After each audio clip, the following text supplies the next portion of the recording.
আজকে আপনাদের সঙ্গে শেয়ার করব সরু পাইপিং আপনারা কিভাবে তৈরি করবেন এবং কিভাবে ব্লাউজে খুব সহজভাবে অ্যাটাচ করবেন। সম্পূর্ণটাই কিন্তু স্টেপ বাই স্টেপ দেখিয়ে দেব। পুরো ভিডিওটির সঙ্গে থাকুন। নমস্কার বন্ধুরা, আশা করছি সকলেই ভালো আছেন। সিম্পল স্টিচিং উইথ নিরু চ্যানেলের আরেকটি নতুন ভিডিওতে স্বাগত জানাই। এই পাইপিং তৈরির ভিডিও আমি অনেকবার দিয়েছি, তবে অনেকেই রিকোয়েস্ট করেছেন এটি আরেকবার দেখানোর জন্য। চলুন সম্পূর্ণ ভিডিওটির সঙ্গে থাকুন। সবার প্রথম দেখুন, এইভাবে ক্রস পট্টি কেটে নিতে হবে। আপনি যে কাপড়ে তৈরি করতে চান, যেটা আপনার ব্লাউজের সাথে ম্যাচ করে, সেই হিসাবে আপনি ক্রস পট্টি কেটে নেবেন। ক্রস পট্টি অর্থাৎ তিরছা পট্টি, যেটা আমরা ব্লাউজের গলাতে ব্যবহার করে থাকি। এভাবে ক্রস করে কাটিং করে নেব 1.5 ইঞ্চি চওড়াতে। এটা কিন্তু কম বেশি করবেন না, 1.5 ইঞ্চি চওড়া করবেন। একদম পারফেক্টলি পাইপিংটা কিন্তু তৈরি হবে। ক্রস সুন্দরভাবে কাটিং হলে দেখুন কাপড়টা ঠিক এইরকম ভাবে কিন্তু বেড়ে যাবে টান দিলে। এরকম ভাবে কাটিং করে নিতে হবে। এরপর দেখুন কত নম্বর সুতো ব্যবহার করবেন। সুতোটা কিন্তু মিডিয়াম সাইজের ব্যবহার করার চেষ্টা করবেন। মিডিয়ামে পাইপিংটা ভালো তৈরি হয়। বেশি পাতলা হয়ে গেলে পাইপিংয়ের উপরে সেলাইটা উঠে যাবে, আর বেশি মোটা হলেও কিন্তু ভালো লাগে না দেখতে। ঠিক এই মিডিয়াম সাইজের নেবেন। এটা কিন্তু 20 নম্বর সুতো রয়েছে। 20 নম্বর সুতোটা আপনারা ব্যবহার করবেন। আর আমি সাধারণত ডবল চাপে পাইপিংটা করে থাকি। আপনারা যদি চান এখানে কিন্তু সিঙ্গেল চাপেও পাইপিংটা তৈরি করতে পারেন। তবে আমি সাজেস্ট করব আপনারা ডবল চাপে পাইপিং তৈরি করেন। ডবল চাপে পাইপিং তৈরি করার একটা সুবিধা, পাইপিংটা যখন আপনারা বসাবেন না, সুন্দরভাবে কিন্তু অ্যাটাচ হয়ে বসে থাকবে চাপের মধ্যে। এবার দেখুন ঠিক এরকম ক্রস পটিটাকে দুভাঁজ করে নিলাম। দুভাঁজ করে নিয়ে মাঝখানে কিন্তু এভাবে পাইপিংয়ের যে সুতোটা রয়েছে ঠিক এভাবে দিয়ে দিব। তারপরে দেখুন আবার আরেকটা ভাঁজ করে নিলাম। ভাঁজ করে নিয়ে একদম চাপের মধ্যে সুন্দর করে বসিয়ে নিলাম। দেখুন একদম যে পাইপিংয়ের সুতোটা রয়েছে, পাইপিংয়ের সুতোর কিনারে কিনারে কিন্তু সেলাইটা আসবে। এখানে একটা জিনিস লক্ষ্য রাখতে হবে, সেলাইটা যেন পাইপিংয়ের সুতোটার উপরে উঠে না যায়, সেটা লক্ষ্য রাখতে হবে। কিনারে কিনারে সুন্দরভাবে একদম লাস্ট অব্দি সেলাইটা নিয়ে আসবো। আমার চ্যানেলে নতুন হয়ে থাকলে চ্যানেলটি সাবস্ক্রাইব করে দিয়ে পাশে থাকা বেল আইকনটি প্রেস করে দিন, যাতে আমি নতুন ভিডিও আপলোড করার সাথে সাথে আপনার কাছে নোটিফিকেশন পৌঁছে যায়। যারা ফেসবুক পেজ থেকে দেখছেন, পেজটি ফলো করে আমার সাথে থাকুন। এখানে একটা জিনিস মাথায় রাখতে হবে যে পাইপিংটা আমরা যখন তৈরি করব, তখন এই যে ডবল ভাঁজটা করেছি, এই ভাঁজটা যেন সমান থাকে। নিচের দিকে কাপড়টা সরে না যায়, সেদিকটাও কিন্তু লক্ষ্য রাখতে হবে। সেটা কিন্তু ধরে ধরে ঠিক এইভাবে করতে হবে। ঠিক আমি যেভাবে দেখিয়েছি অল্প অল্প করে কিন্তু কাপড়টাকে ধরেছি। দেখুন যতদূর সেলাইটা শেষ হয়ে গেল, ঠিক আবার সমান করে ভাঁজ দিয়ে নিলাম। ভাঁজ দিয়ে নিয়ে কিন্তু ঠিক এভাবে যতদূর ধরে রেখেছি ততদূর অব্দি সেলাইটা নিয়ে যাব। ঠিক আবার পরেরটাতে নিয়ে যাব। এখানে একটা গুরুত্বপূর্ণ বিষয়, যখন দেখবেন পট্টির মধ্যে জয়েন্ট থাকবে, জয়েন্টটাকে কিন্তু এভাবে খুলে নিতে হবে। দুটো কাপড় দুপাশে দিয়ে নিব, তাহলে কিন্তু এখানে পাইপিংটা মোটা হয়ে থাকবে না। এখানে বোঝাই যাবে না যে জয়েন্ট রয়েছে। আর এক সাইডে জয়েন্টটা চলে আসলে কিন্তু এখানে অনেকটা জায়গা মোটা হয়ে থাকে, সেই জায়গাটা পাইপিংয়ের ফিনিশিং কিন্তু ভালো আসবে না। এভাবে একদম লাস্ট অব্দি সেলাইটা নিয়ে যাব। আপনাদের কোথাও বুঝতে সমস্যা হলে আপনারা অবশ্যই কমেন্টে জিজ্ঞাসা করতে পারেন। আমার ভিডিও আপনাদের কেমন লাগে এবং আপনারা কোথা থেকে আমার ভিডিও দেখছেন, অবশ্যই আপনার মূল্যবান মতামত কমেন্টে জানাবেন। এর পরবর্তীতে আপনারা কি ভিডিও দেখতে চান সেটিও জানাতে ভুলবেন না। দেখুন সম্পূর্ণটা একদম লাস্ট অব্দি ধীরে ধীরে এভাবে নিয়ে যাব। আপনারা যাতে ভালোমতো পাইপিং তৈরি এবং সহজেই ব্লাউজে অ্যাটাচ করতে পারেন, সেজন্য কিন্তু আমি খুব ধীরে ধীরে এবং স্টেপ বাই স্টেপ আপনাদের এই পাইপিং তৈরিটি দেখিয়েছি।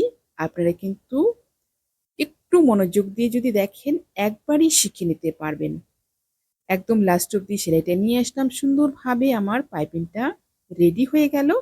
এবার ব্লাউজে অ্যাটাচ করব।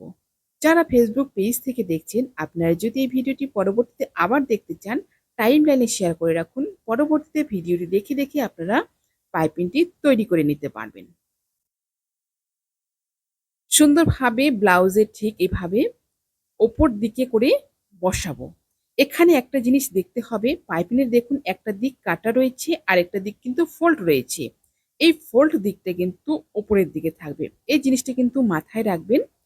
ফোল্ড যে দিকটা রয়েছে, যে দিকটা ভাঁজ রয়েছে সেদিকটা কিন্তু আমরা ওপরের দিকে রাখবো, যে দিকটা কাটা রয়েছে সেটা কিন্তু নিচের দিকে রেখেছি। নিচের দিকে রেখে ঠিক সুন্দরভাবে একই রকমভাবে পাইপিংটাকে কিন্তু বসিয়ে নিয়েছি চাপের মধ্যে। পাইপিংয়ের যে দড়িটা রয়েছে যেখানে আমাদের সেলাইটা হয়েছে সেই সেলাইয়ের ওপর দিয়ে কিন্তু সেলাইটা আসছে। এটা কিন্তু সুন্দরভাবে বসিয়ে নিতে হবে চাপের মধ্যে। আপনারা যদি চান এখানে কিন্তু সিঙ্গেল চাপেও করতে পারেন। তবে ডবল চাপে একটা সুবিধে, যে পাইপিংটা আপনার কোথাও নড়ে চড়ে যাবে না, একদম চাপের মধ্যে সুন্দরভাবে বসে থাকবে। এখানে আরেকটা জিনিস মাথায় রাখতে হবে, যে আপনারা যখন সেলাইটা করবেন সেলাইয়ের লেভেলটা যেন একই থাকে। নিচের দিকে যে কাপড়টা রয়েছে ব্লাউজের সেটা যেন সমান থাকে, সেটা যেন কম বেশি না হয়। কম বেশি হয়ে গেলে কিন্তু গলার শেপটা খারাপ হয়ে যাবে। সেটা একই লেভেলে থাকলে আপনার গলা কিন্তু সুন্দরভাবে পারফেক্টলি পাইপিং রেডি হবে। একদম কিনারে কিনারে সেলাইটা করছি। এখানে আপনারা একটু ধীরে ধীরে করার চেষ্টা করবেন। আর নিচের দিকে যে কাপড়টা রয়েছে সেটাকে কিন্তু অবশ্যই লক্ষ্য রাখবেন যেন সমান থাকে।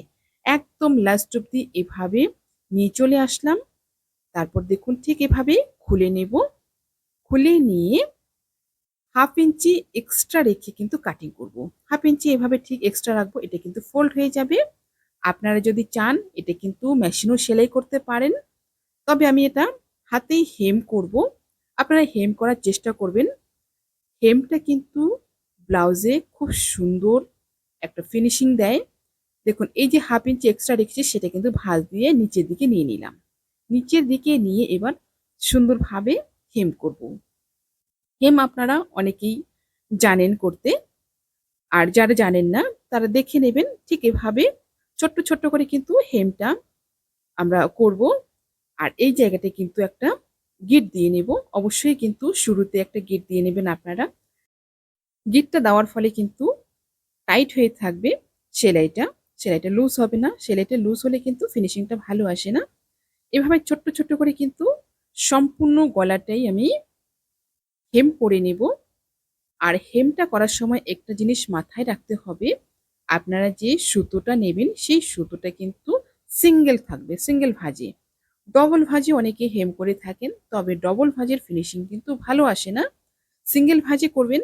আর একদম কাছে কাছে যেন ফোরগুলো তোলা হয়, ঠিক এই জিনিসটা নিচ থেকে আঙুলে দেখে নিতে হবে। ঠিক এইরকম ভাবে আমি হেমটা একদম লাস্ট অব্দি নিয়ে যাব। আশা করছি ভিডিওটি আপনাদের সকলের ভালো লেগেছে। ভিডিওটি ভালো লাগলে অবশ্যই লাইক, কমেন্ট এবং শেয়ার করবেন। নতুন নতুন ভিডিও পেতে চ্যানেলটিকে সাবস্ক্রাইব করে রাখবেন। যারা ফেসবুক পেজ থেকে দেখছেন পেজটি ফলো করে আমার সাথে থাকুন। দেখুন একদম লাস্ট অব্দি নিয়ে চলে আসলাম। লাস্টে কিন্তু এই জায়গাটাও এখানে 1/2 ইঞ্চি এক্সট্রা রয়েছে পাইপিংটা, সেটা কিন্তু ভাঁজ দিয়ে ভেতরের দিকে নিয়ে নেব। ভেতরের দিকে নিয়ে এখানেও কিন্তু সুন্দরভাবে ঘন ঘন করে ফোর তুলে এখানেও কিন্তু গিট দিয়ে নেব। পাইপিংটা কিন্তু সম্পূর্ণ নির্ভর করবে আপনার ফিনিশিং এর উপর।